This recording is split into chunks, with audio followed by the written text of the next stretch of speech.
বন্ধুরা, আমাদের আজকের গল্প রাখালের ঘরে পরি বউ। কারো কান্নার শব্দ মনে হচ্ছে, কিন্তু এই খোলা মাঠে কান্নার শব্দ কোথা থেকে আসছে? এভাবে আবার কে কান্না করছে?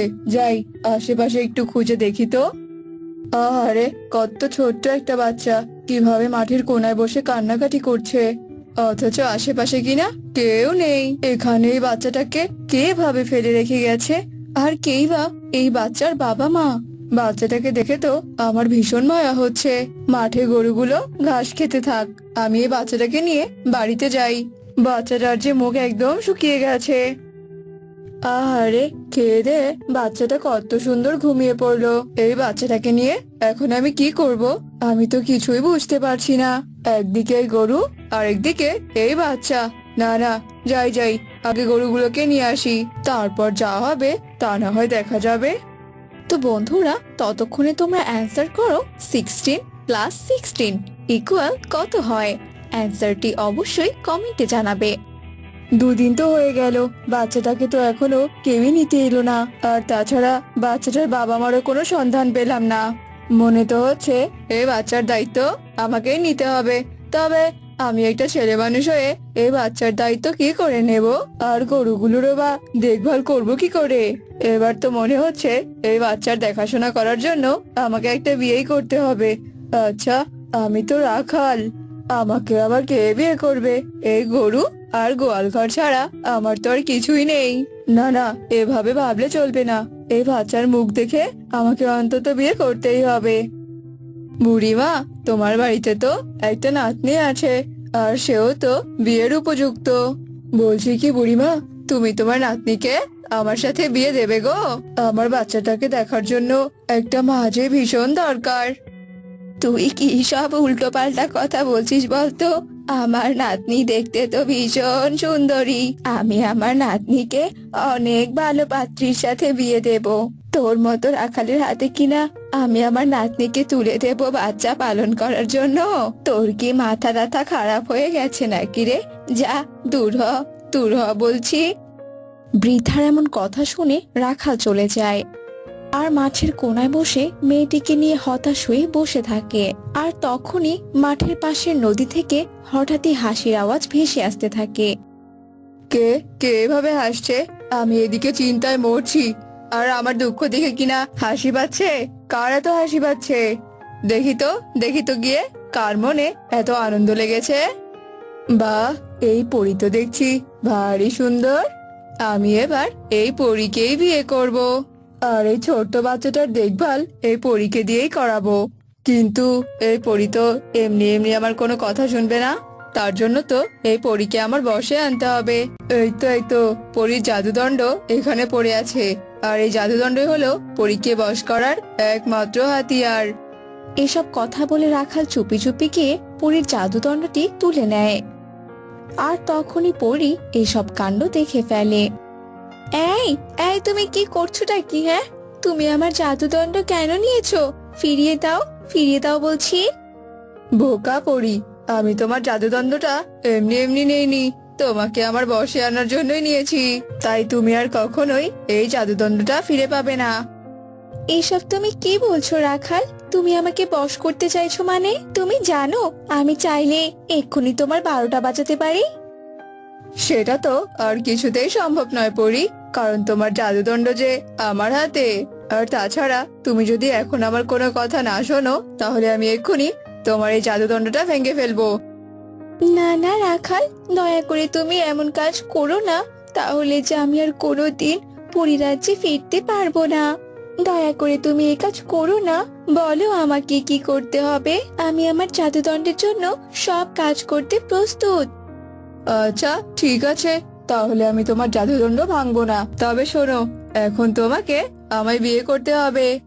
তুমি এসব কি বলছো কি রাখাল? আমি একটা পরী হয়ে কিনা তোমাকে বিয়ে করব? রাখালের বউ পরী? এটা কি করে সম্ভব? সবই সম্ভব, বুঝেছো?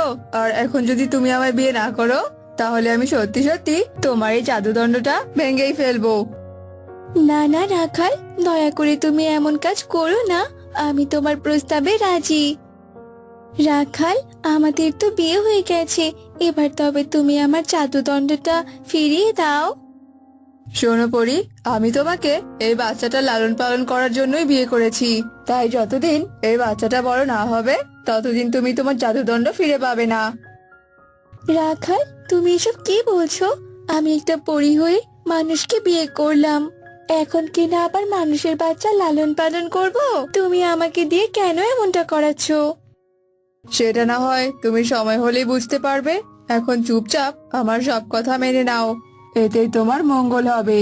তা না হলে তুমি আর কখনোই তোমার জাদুদণ্ড ফিরে পাবে না, আর তোমার পরিরাজ্যেও ফিরে যেতে পারবে না। রাখালের এমন কথা শুনে পরী চুপ হয়ে যায়, আর জাদুদণ্ডের জন্য রাখালের সব কথা সে চুপচাপ মেনে নেয়। আর রাখালের কথা মতো ছোট্ট বাচ্চাটার দায়িত্ব নেয়। দেখতে দেখতে 7 বছর কেটে যায়। মা, ও মা, বাবা কখন ফিরবে গো মা? আমি যে বাবাকে বলেছিলাম আমার জন্য জিলাপি আনতে। বাবা আমার জন্য এখনো জিলাপি কেন নিয়ে আসছে না মা? তুই চিন্তা করিস না তো মা, তোর বাবা ঠিকই তোর জন্য জিলাপি নিয়ে আসবে, তুই দেখিস। আর যদি না আনে তাহলে আমি তোর বাবাকে খুব বকে দেব, কেমন? হ্যাঁ গো, তোমার বাড়ি ফিরতে আজ এত রাত হলো কেন? আর তুমি খালি হাতে ফিরেছো যে? মেয়েটা না তোমায় জিলাপি নিয়ে আসতে বলেছিল, কই জিলাপি আনোনি তো? হাতে টাকা ছিল না গো পরি। আর হ্যাঁ পরি, তুমি তো দেখছি মেয়েটার খুব ভালোই যত্ন আত্তি করছো, আর বেশ ভালো খোঁজ খবরও রাখছো। বলছি, পরের মেয়ের জন্য এত মায়া দেখিয়ে কি লাভ বলো তো? সেই তো তোমাকে পরিরাজ্যে ফিরতে হবে। এই নাও পরি তোমার জাদুদণ্ড। আমার মেয়েটা তো এখন বড় হয়ে গেছে বলো, ওকে এখন আমি নিজেই সামলাতে পারবো। সত্যি কথা বলতে, আমি এই মেয়েটাকে মাঠে কুড়িয়ে পেয়েছিলাম, আর অনেক খোঁজ করার পরেও আমি ওর বাবা মাকে খুঁজে পাইনি। তাই এই মেয়েকে বড় করার জন্য একটা মা ভীষণ প্রয়োজন ছিল। কিন্তু এই রাখালকে কেই বা বিয়ে করবে বলো তো? তাই তো আমি বুদ্ধি করে তোমাকে বিয়ে করেছিলাম, যাতে তুমি কষ্ট করে হলেও এই অনাথ বাচ্চাটাকে বড় করতে পারো। আর আজ সেই বাচ্চাটা বড় হয়েছে, আর আমিও ওর বাবা না হয়ে ওকে যত্ন করেছি, আগলে রেখেছি। কি, এটা তোমার নিজের সন্তান নয়? তুমি কুড়িয়ে পাওয়া একটা সন্তানের জন্য এত কষ্ট করেছো? তবে রাখাল, আমিও তো পুতুলকে গর্ভে ধরিনি, অথচ 7টি বছর ধরে ওকে আমি মাতৃস্নেহে আগলে রেখেছি। আমিও যে ওর মা হয়ে উঠেছি বলো। আমি তোমাকে আর পুতুলকে অনেক ভালোবেসেছি। আমি পুতুলের মা হয়ে থাকতে চাই রাখাল, আর রাখালের ঘরের বউ হয়ে থাকতে চাই। আর এই জাদুদণ্ডের সাহায্যে আমরা সুখী জীবনযাপন করব, দেখো। পরীর এমন কথা শুনে রাখাল ভীষণ খুশি হয়ে যায়। আর এরপর থেকে রাখাল আর পরী তাদের মেয়ে পুতুলকে নিয়ে সুখে শান্তিতে বসবাস করতে থাকে। আমার কতদিনের স্বপ্ন যুবরাজ ইন্দ্রজিতের স্ত্রী হব। প্রথমবার যখন আমি পৃথিবী ভ্রমণে এসেছিলাম, আর তখনই যুবরাজ ইন্দ্রজিৎকে দেখে আমার খুব ভালো লেগেছিল। আজ তো যুবরাজ বিয়ের জন্য পাত্রী নির্বাচন করবে, আজই তার সামনে যাওয়ার উত্তম সময় আমার। তবে এই পরিরূপে যাওয়া যাবে না। এসব কথা বলে কালো পরী সাধারণ মানুষে পরিণত হয়। আর এসব কাণ্ড জানালার ভেতর থেকে রাজমাতা রাজশ্রী দেবী ছিলেন দেবনগর রাজ্যের রাজমাতা। রাজশ্রী দেবী তার পুত্র ইন্দ্রজিৎকে নিয়ে থাকতেন। রাজপ্রাসাদে অনেক রাজকন্যা উপস্থিত হয়েছে পুত্র, তুমি সেখান থেকেই তোমার পাত্রী নির্বাচন করবে। তবে আর দেরি না করে রাজপ্রাসাদে চলো। এরপর রাজমাতা যুবরাজকে নিয়ে রাজপ্রাসাদে রাজসভায় উপস্থিত হয়। আর রাজকুমার হিমনগরের রাজকুমারী আলোকমালাকে দেখে মুগ্ধ হয়ে যায়। কিন্তু রাজমাতার চোখ যায় দরজায় পাশে বসে থাকা ডানাবিহীন কালো পরীর দিকে। মাতা, আপনি হেমনগরের রাজকুমারী আলোকমতির জন্য বিয়ের প্রস্তাব পাঠাতে পারেন। আলোকমালাকে দেখে আমি মুগ্ধ হয়েছি। যুবরাজ, আমি তোমার যোগ্য স্ত্রী খুঁজতে বলেছিলাম, সুন্দর স্ত্রী নয়। তাই তোমার কথায় আমি সম্মতি দিতে পারলাম না। তবে এবার আমি আমার পছন্দের কন্যার সঙ্গে তোমার বিয়ে দেব। রাজমাতার কথার বিরুদ্ধে যাওয়ার সাহস রাজকুমারের ছিল না। তাই যুবরাজ একরকম বাধ্য হয়ে মানুষরূপী কালো পরীকে বিবাহ করে। খবরদার এই ঘরের মধ্যে পা রাখবে না, তোমার স্থান কিছুতেই এ ঘরে হবে না। আমি তোমাকে আমার স্ত্রী হিসাবে মেনে নিতে পারবো না। মাতার ইচ্ছেতে আমি তোমাকে বাধ্য হয়ে বিবাহ করেছি, তাই আমার ঘরে তোমার কখনো স্থান হবে না। পাশের ঘর ফাঁকা আছে, তুমি বরং সেখানেই থাকো, কারণ আমার ঘরে তো ঢোকা দূরের কথা, আমার পাশে দাঁড়ানোরও যোগ্যতা তোমার নেই। যুবরাজের এমন কথা শুনে শ্যামা সুন্দরী চোখের জল ফেলতে ফেলতে পাশের ঘরে চলে যায়। হে ঈশ্বর, আমার সাথে কি এটাই হওয়ার কথা ছিল? আমি কালো বলে পরিরাজ্যে অবহেলিত ছিলাম, এখন এই কালো চেহারার জন্য স্বামীর ঘরেও সম্মান হলো না আমার। যুবরাজ আমার শুধু চেহারাটাই দেখলেন, তার প্রতি আমার ভালোবাসাটা দেখলেন না। এভাবেই চোখের জলের সাথে শ্যামা সুন্দরী সংসার জীবন শুরু হয়। কি ব্যাপার, এত বেলা হলো তবু যুবরাজ এখনো দরজা খুলেননি? যুবরাজ কি এত বেলা অবধি ঘুমাচ্ছেন? কিন্তু উনি তো কখনো এত বেলা অবধি ঘুমান না। তবে কি যুবরাজের শরীর আজ খারাপ হয়েছে নাকি? তবে আমি কি একবার ওনার ঘরেতে যাব? না, আমাকে ওনার ঘরেতে দেখলে তো উনি ভীষণ রাগ করবেন। তবে আর কি করব, রাগ করলে করবে, ওনার ভালোর জন্য ওনার ঘরে আমাকে যেতেই হবে। এসব কথা চিন্তা করে শ্যামা সুন্দরী দরজা খোলে আর যুবরাজের ঘরে যায়। আর গিয়ে দেখে যুবরাজের শরীরে অদ্ভুত রকমের ঘায়ে ভরে গেছে। হায় ঈশ্বর, এটা কি হলো?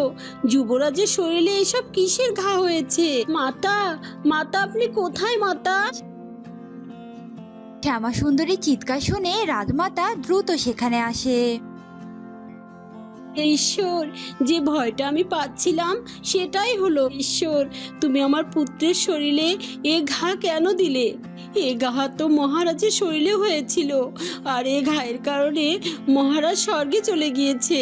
আমি শত চেষ্টা করেও মহারাজকে বাঁচাতে পারিনি। না মাতা, আমি তা কিছুতেই হতে দেব না। আমার স্বামীর আমি কিচ্ছু হতে দেব না, আর যে করেই হোক আমার স্বামীকে আমি সুস্থ করবই মাতা। এই কথা বলে শ্যামা সুন্দরী কালো পরীতে পরিণত হয়। কালো পরীকে দেখে রাজমাতা মোটো অবাক হয় না। আমার আশীর্বাদ তোমার সাথে রইল পরি। আমি জানতাম তুমি আমার ছেলের যোগ্য, তাই আমি তোমাকেই আমার পুত্রবধূ হিসাবে গ্রহণ করেছিলাম। তাই আর দেরি করো না মা, তুমি আমার ছেলেকে বাঁচাও।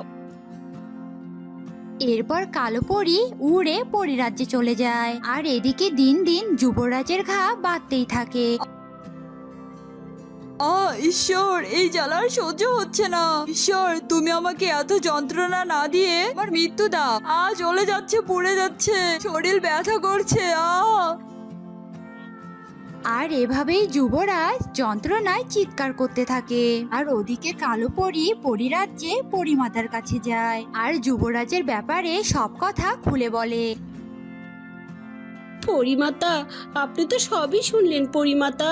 তবে এবার দয়া করে আমার স্বামীকে আপনি বাঁচান। না জানি আমার স্বামীর কত কষ্ট হচ্ছে। সব তো বুঝলাম, কিন্তু আমি ঘা না দেখে কিছুই তো সমাধান দিতে পারবো না। তবে চলুন মাতা দেবগড় রাজ্যে, আমার স্বামীকে সাহায্য করুন। এরপর কালো পরী পরীরানীকে নিয়ে রাজ্যে যায় আর কালো পরী শ্যামা রূপে ফিরে যায়। অলক্ষী কালো কুৎসিত মেয়ে, তুমি আমার ঘরে এসেছো? আমার এত সাহস কি করে হয়? তোমার মতো কুৎসিত মেয়েকে বিয়ে করার পরে আমার এমন হাল হয়েছে। চুপ করো যুবরাজ, না জেনে কোনো মন্তব্য করবে না। বৌমা, তোমার সঙ্গে এটা কে? মাতা, উনি পরিমাতা। পরিমাতা সব সমস্যার সমাধান জানে, তাই আমি পরিমাতাকে এখানে নিয়ে এসেছি। পরিমাতা, আপনি একটা ব্যবস্থা করুন পরিমাতা। এ তো সাধারণ কোনো ঘা নয়, এ ঘা হলে যে মৃত্যু অনিবার্য। এখন তো শুধু ঘা দেখা যাচ্ছে, কিছুদিন পর এ ঘা থেকে পচন সৃষ্টি হবে আর তোর স্বামী মারা যাবে। না, আমি আমার স্বামীকে হারাতে চাই না। যে করেই হোক আপনি আমার স্বামীকে বাঁচান। একটাই উপায় আছে, আর তা হলো কালো পরীর লম্বা চুল ধোয়া জল। চুল ধোয়া জল যুবরাজের শরীরে ছেটালেই যুবরাজের ঘা একদম দূর হয়ে যাবে আর যুবরাজ সুস্থ হয়ে যাবে। কি বলছেন এসব? কালো পরীর লম্বা চুল তো কোথায় আছে সেই কালো পরী? মাতা, সন্ধান করুন কালো পরী। আমি যে এই যন্ত্রণা আর সহ্য করতে পারছি না। দরকার হলে আসমান থেকে পাতাল অবধি খুঁজুন।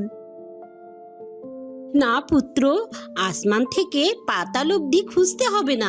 কালো পরী তোমার ঘরেই আছে। ওই শ্যামাই হলো কালো পরী, আর কালো পরী তোমাকে ভালোবাসে, আর ও তোমাকে ভালোবেসে মানুষ রূপে তোমাকে বিয়ে করেছে।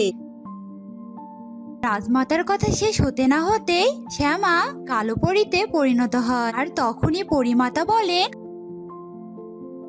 কালো পরী, তুই তো ভালো করেই জানিস সব শক্তি কিন্তু তোর ওই লম্বা চুলে। তোর চুল যদি একবার জলে ভেজে তবে কিন্তু তোর সব শক্তি ধূলিসাৎ হয়ে যাবে আর তুই মানুষে পরিণত হবি।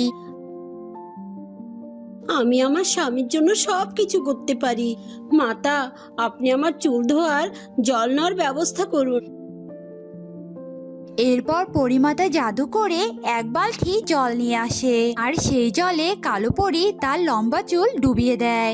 আর অমনি কালো পরী শ্যামা হয়ে যায়, অর্থাৎ মানুষে পরিণত হয়। আর তারপর সেসব জল যুবরাজের শরীরে ছিটিয়ে দেয় আর অমনি যুবরাজের শরীরের ঘা দূর হয়ে যায়। তুমি আমাকে ক্ষমা করো শ্যামা। তুমি যে আমার সুস্থতার কারণ হবে কখনো ভাবিনি। আজ থেকে আমি তোমাকে আমার স্ত্রী হিসেবে বরণ করে নিলাম। যুবরাজের কথা শুনে শ্যামা ভীষণ খুশি হয় আর পরিমাতাও খুশি হয়ে চলে যায়। আর যুবরাজ আর শ্যামা রাজমাতার আশীর্বাদে সুখে শান্তিতে সংসার শুরু করে। কি হলো মা, আজ তাড়াতাড়ি বাড়িতে চলে এলেন যে? বেচা কেনা হয়েছে কি আজ? আর শুধু আজ না, রোজই তো বাড়িতে তাড়াতাড়ি চলে আসছেন। জিজ্ঞেস করবে ভাবি, কিন্তু জিজ্ঞেস করাই হচ্ছে না। হ্যাঁ গো বৌমা, একদম বেচা কিনা হচ্ছে না, শুধু চেঁচিয়ে চেঁচিয়ে মরছি। কি হয়েছে কে জানে, লোকজন একদম মাছ কিনছে না। পুরো 2 দিন হয়ে গেল মাছ বিক্রি করার জন্য ঘুরছি, কিন্তু এখনো কোনো মাছই বিক্রি হলো না। এখনো একটা বড় মাছ ঝুড়িতে রয়েছে জানো, তাই ভাবছি আজকে ওই মাছটা বাড়িতেই ভাজা করে ফেলি। ওই মাছ যে আর একদিনও রাখা যাবে না, যতই বরফ দিয়ে রাখি। সে না মা হয় আজকে খেয়েই নিব, কিন্তু এভাবে যদি বেচা কেনা কম হয় তাহলে তো সমস্যা। এত কাঁচামালের ব্যবসা নষ্ট হয়ে গেলে যে সব শেষ হয়ে যাবে। তাই তো আমার খুব চিন্তা হচ্ছে, এবার কি করবেন মা? আমি ভাবছি যে গ্রামে মাছ বিক্রি করতে যাই সেই গ্রামে আর যাব না। ওই গ্রামগুলোতে অনেক নতুন নতুন বাজার বসেছে, তো ওই বাজার থেকে লোকজনরা মাছ কিনে নেয়, আর আমরা যারা কিনা ঘুরে ঘুরে বিক্রি করি তাদের ব্যবসার একদম 12টা। হ্যাঁ, সেই ভালো। আপনি বরং নতুন নতুন গ্রামেই যান। আচ্ছা ঠিক আছে মা, আপনি এখন হাত মুখ ধুয়ে আসুন, আমি আপনাকে খেতে দিচ্ছি, তারপরে মাছ কাটবো। সে না হয় হবে, কিন্তু অন্য গ্রামে যেতে নিলে আমাদের গ্রামের যে বাঁশ বাগানটা আছে না, ওই বাঁশ বাগানটা পেরোতে হবে। কিন্তু আমি শুনেছি ওই বাঁশ বাগানটা নাকি একদম ভালো না, তার উপর আবার কাঁচা মাছ নিয়ে যাব। কাঁচা মাছের গন্ধে কি না কি হবে, আমার না ব্যাপারটা ঠিক কেমন যেন লাগছে, একদমই ভালো ঠেকছে না। হ্যাঁ তাই তো, এই ব্যাপারটা তো আমি ভেবে দেখিনি। তাহলে কি হবে মা, আপনি কিভাবে যাবেন ওই বাঁশবাগানের পথ দিয়ে? আমার তো খুব ভয় লাগছে মা। থাক মা, ওই বাঁশবাগান পেরিয়ে আপনাকে আর মাছ বিক্রি করতে হবে না। আপনি বরং অন্য কোনো ব্যবসার কথা ভাবুন, প্রয়োজনে আমি আপনাকে সাহায্য করব। না না বৌমা, এই বয়সে এসে আমার দ্বারা আর অন্য কোনো ব্যবসা হবে না। আমাকে এই মাছের ব্যবসাই করতে হবে গো। মাছের আড়ত থেকে শুরু করে কখন কি দাম যাচ্ছে এই সবই তো আমার মুখস্থ গো, তাই আর এই ব্যবসা ছাড়া যাবে না। আচ্ছা ঠিক আছে, তুমি ভাত পারো, আমি আসছি এক্ষুনি। না, আজ আর ভয় পেয়ে কোনো লাভ নেই, আজ আমি এই বাঁশ বাগান দিয়েই যাব। কিন্তু গাটা যে কেন এমন ছমছম করছে না, কিছু বুঝতে পারছি না। দিনের বেলাতেও এই জায়গাটা কেমন যেন স্যাঁতসেঁতে লাগে। না না বাবা, অত ভেবে আমার কোনো কাজ নেই, আমি বরং তাড়াতাড়ি পা চালাই। যাক বাবা, ভালোই ভালোই বাঁশ বাগানটা বের হতে পেরেছি, এবারে একটু শান্তি করে মাছ বিক্রি করতে পারবো। মাছ নেবে গো, মাছ, রুই আছে, কাতলা আছে। হেলা আছে, ভোলা আছে, চিংড়ি আছে, সব আছে। মাছ নেবে গো? একদম টাটকা টাটকা মাছ। এই যে মাছলি মাসিমা, একটু এদিকে আসবেন, দেখি কি কি মাছ আছে। যাক বাবা, এই গ্রামে আসার সাথে সাথে লোকজন একটু ডাকাডাকি করছে, তার মানে এইখানে বেচা কিনা বেশ ভালোই হবে মনে হচ্ছে। এরপর থেকে শাশুড়ি মা প্রতিদিন ওই গ্রামগুলোতে গিয়ে মাছ বিক্রি করত, আর ওই গ্রামে মাছের চাহিদা অনেক ছিল, তাই শাশুড়ি মায়ের বেচে কেনাও খুব ভালো ছিল। শাশুড়ি মা প্রতিদিন অনেক অনেক মাছ নিয়ে গ্রামগুলোতে যেত, আর প্রতিদিনই মাছগুলো বিক্রিও হয়ে যেত। হায় হায়, রোজ প্রতিদিন মাছ নিয়ে যাস আমার চোখের সামনে দিয়ে, আর আমাকে তো একদিনও মাছ দিচ্ছিস না। কি ব্যাপারটা কি তোর? এই কে কথা বলছে ওখানে? হ্যাঁ, কে কথা বলছে? হ্যাঁ, আমি হলাম বাগানের পেতনি। আমি মাছ খেতে অনেক ভালোবাসি। দে বলছি, আমাকে মাছের ঝুড়িটা দে।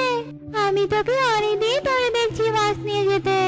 তুই বুড়ি মানুষ, তাই তোকে বিরক্ত করিনি, কিন্তু আমি তো দেখছি তুই প্রতিদিন মাছ নিয়ে যাচ্ছিস। আমার যে এসব একদম সহ্য হচ্ছে না, আমার খুব লোভ লাগছে। দে তো, আজ পেট ভরে মাছ খাই। এই রে, এ তো পেতনি। লোকের মুখে যা শুনতাম তাই তো আজ সত্যি হলো। হে ভগবান, এবার যদি আমি এই পেতনিকে মাছ না দেই তাহলে তো নির্ঘাত আমার ঘাড় মটকাবে। এখন তাহলে কি করব? এত টাকা দিয়ে আমি মাছ কিনলাম, সব কিনা আমি ওই পেতনিকে এখন দিয়ে দেব? তাহলে তো আমার ব্যবসা পুরো নষ্ট। কি হলো, চুপ করে আছিস? তুই কি মাছের ঝুড়িটা দিবি নাকি আমি নিয়ে নেব? আহা হা, কতদিন পরে মাছ পেয়েছি হাতে, কি সুন্দর গন্ধ, মন একেবারে জুড়িয়ে গেল। এবার আমি কি করি? মাছের পুরো ঝুড়িটাই তো এই পেতনি নিয়ে নিল। এবার আমি কি করব? ও যদি সব মাছ খেয়ে নেয়, এ বাবা, ব্যবসার পুরো পুঁজি নষ্ট হয়ে গেল। এবার যে আমি আর ব্যবসা করতে পারবো না। না না, এই পেতনিকে যে করেই হোক আমায় আটকাতেই হবে। বলছিলাম কি, সব মাছ কি তুমি খেয়ে নেবে গো? আসলে এখানে অনেক টাকার মাছ তো, আমার কাছে যা পুঁজি ছিল আমি সব টাকা দিয়ে মাছ কিনেছি, তাই আর কি বলছিলাম। এখন যদি তুমি সব মাছ খেয়ে নাও তাহলে তো আমার আর পুঁজি বাঁচবে না, বলো? পুঁজি ছাড়া আমি মাছের ব্যবসা কি করে করব বলো? আর আমি যদি মাছের ব্যবসা না করি তাহলে আমার সংসার কি করে চলবে বলো? আমি যদি সংসারটা ঠিক মতো চালাতে না পারি তাহলে তো আমার সংসারের সবাই মরে যাবে না খেতে পেয়ে। কি বললি তুই? সবাই মরে যাবে? না না না, আমি এই মাছ খেতে পারবো না। তুই এই মাছ নিয়ে যা। অন্যের মরার কথা শুনলে আমার অনেক খারাপ লাগে। আমি অনেক কষ্ট করে মরেছি, এখনো মুক্তি পাইনি, দেখছিস না?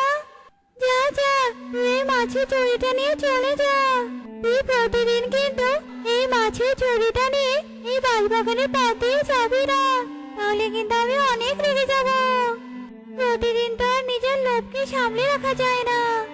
আজকে তো আমাকে মাছের ঝুড়িটা দিয়েই দিল, কিন্তু ও তো আমাকে রোজ রোজ এ পথ দিয়ে যেতে বারণ করছে।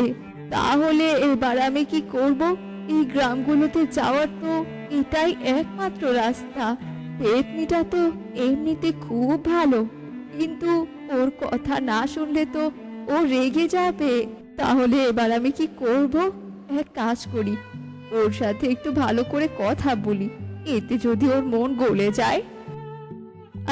আচ্ছা, তুমি যে বললে অন্যের কষ্ট দেখলে তোমার খুব কষ্ট হয়, তুমি নাকি অনেক কষ্টে মারা গিয়েছিলে, আর তুমি নাকি এখনো মুক্তি পাওনি। তাহলে তুমি বলো না তোমার কিসের এত কষ্ট, আমিও একটু শুনি, তাহলে তোমাকে আমি একটু হলেও সাহায্য করতে পারবো। আর সাহায্য? আসলে আমরা খুব গরিব ছিলাম, দুবেলা ঠিক মতো খাবারও খেতে পারতাম না। অসুখে অসুখে আমার বাপটাও মরে গেল। তারপর পরিবারে আমি একাই থাকতাম, ঘরে খাবারও নেই। এই কষ্টে যে দিন কাটিয়ে দিলাম। আর তুমি জানো, আমি মাছ খেতে খুব ভালোবাসতাম, কিন্তু ভাতেই জুটতো না আর মাছ। গরম গরম ভাত দিয়ে মাছ ভাজা খাচ্ছি, এই ভাবতে ভাবতে আমি মরে গেলাম। কিন্তু মাছ ভাজা দিয়ে ভাত খাওয়ার এত ইচ্ছে ছিল যে বাড়ার পরও রুখতে পেলাম না। এখন মাছ খাওয়ার জন্য লোককে ভয় দেখাই, বিরক্ত করি, কিন্তু আমি আর রুখতে পাই না। আহারে, তোমার এত কষ্ট, তাহলে বলো না আমাকে, তুমি কি করে মুক্তি পাবে? আচ্ছা, তোমাকে যদি আমি ডাল ভাত আর মাছ ভাজা দিয়ে ভাত খাওয়াই, তাহলে কি তুমি মুক্তি পাবে পেতনি? হ্যাঁ, তাহলে আমি মুক্তি পাবো, কিন্তু আমি তো এখন মানুষ নই, আমি প্রেতাত্মা। তাই কারো বাড়ি থেকে রান্না করা জিনিস খেয়ে আমার মুক্তি নেই। আর আমার জন্য রান্না করতে হলে বাইরে রান্না করতে হবে। বাইরে রান্না করে যদি কেউ আমাকে খেতে দেয়, তবেই আমার মুক্তি। ও আচ্ছা, এই ব্যাপার তাহলে। ঠিক আছে, আমি তাহলে এরই মধ্যে তোমাকে বাঁশবাগানে মাছ ভাজা আর ভাত রান্না করে খাওয়াবো। তাহলে এখন আমি আসি, ওই ঝুড়ির মাছগুলো আমাকে আবার বিক্রি করতে হবে। বেশি বেলা হয়ে গেলে লোকজন মাছ কিনতেই চায় না। আচ্ছা আচ্ছা, ঠিক আছে, যা তাড়াতাড়ি কর, তোর কাজ করে নে। তাহলে মা, আপনি বলুন আমরা কবে যাব, আর আমরা কবে গিয়ে বাঁশবাগানের ওখানে রান্না করব? এটা তো পুণ্যের কাজ, আর আমি তো খুব খুশি। ভাবছি কালকে যাব, অকারণে দেরি করে তো আর কোনো লাভ নেই। কালকে আমি একটা বড় চেয়ে মাছ নেব, আর ঘর থেকে চাল ডাল নিয়ে গিয়ে ওই বাঁশবাগানে সকাল সকাল রান্না করা শুরু করব। আচ্ছা মা, ঠিক আছে, কালকে আমি ভোরেই উঠে যাব। যেমন ভাবনা তেমন কাজ। ঘুম থেকে উঠে শাশুড়ি বৌমা সবকিছু আয়োজন করে বাঁশবাগানে নিয়ে যায়, আর সেখানে গিয়ে রান্না বান্না শুরু করে। আহা, মাছ ভাজার গন্ধ, মাছ ভাজার গন্ধে যে আমি আর থাকতেই পারছি না। আজ আমি কত বছর পর মাছ ভাজা দিয়ে ভাত খাবো। তোমার খাবারের আয়োজন হয়ে গেছে, তুমি গরম গরম মাছ ভাজা ডাল ভাত খেয়ে নাও। ওই পেতনি তো খুব আয়েশ করে মাছ ভাজা দিয়ে ভাত খায়, আর সেই খাবার খেয়ে পেতনি মুক্তি পেয়ে যায়।